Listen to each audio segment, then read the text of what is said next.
प्रदेश कांग्रेस किसान प्रकोष्ठ के प्रदेश अध्यक्ष बने धर्मेंद्र सिंह चौहान कांग्रेस कार्यालय पहुंचे।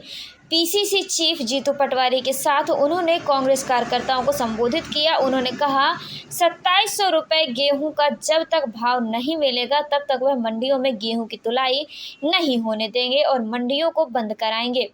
उन्होंने कहा कि किसानों की लड़ाई हम पूरे दमखम से लड़ेंगे। साथ ही जीतू पटवारी ने अपने संबोधन में कहा कि ये वही सरकार है जिसने चुनाव के वक्त जनता से और किसानों से वादे किए थे, वह वादे आज तक पूरे नहीं किए हैं।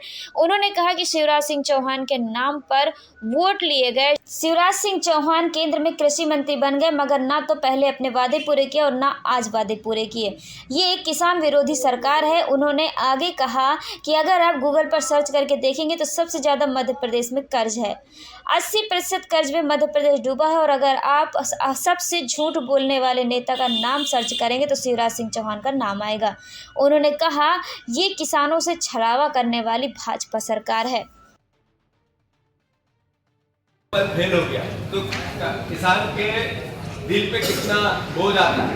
जब मैं ये जानता हूँ ऊपर से पाला पड़ जाता है और किसान की फसल चली जाती है तो किसान खून के आंसू होता है, बैंक का कर्ज चढ़ जाता है तो कई किसान आत्महत्या कर देते हैं। उस एहसास को भी मैं जीता उस भावना को कि जो खेती और किसानी में परिवार के लोग, उसके बच्चे अब छुट्टी नौकरी करना चाहते हैं पर खेती नहीं करना चाहते।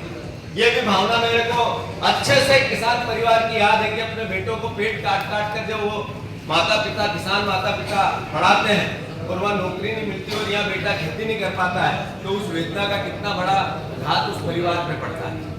मैं इस भावना को भी जानता हूँ कि किसान का दर्द ऐसा ही दर्द होता है कि जवान बेटे की जब लाश पिता कंधे पे ले जाता है, वही दर्द किसान की फसल जब चली जाती है, पेट खराब हो जाती है, उतना ही दर्द होता है। तो मैं आप सबसे आग्रह करता हूँ ये लड़ाई कांग्रेस की किसान के हित की हमेशा जारी रखें। और मैंने अभी ये कहा कि ये विचार पार्टी बीजेपी और कांग्रेस से बड़ा किसान का विचार है, देशभक्ति का विचार। एक शहीद होता है, एक बेटा शहादत देता हुआ सीमा पर देश की रक्षा करते हुए, वैसे ही एक आत्महत्या करता हुआ किसान का बेटा, अन्न उगाता हुआ किसान जब लोगों के पेट भरता है तो उसकी वैल्यू जो शहीद होता है सीमा पे और उसकी वैल्यू जो खेत में मर जाता है कर्ज से, एक ही है, अलग अलग नहीं हो सकती। याद रखो इस बात। तो मैं आप सबसे अनुरोध करता हूँ कि हम सबकी ड्यूटी, जिम्मेवारी, आप सबकी जिम्मेवारी, धर्मेंद्र भैया आपकी जिम्मेवारी बहुत बड़ी है और हम सबको मिलकर ये लड़ाई लड़ना है।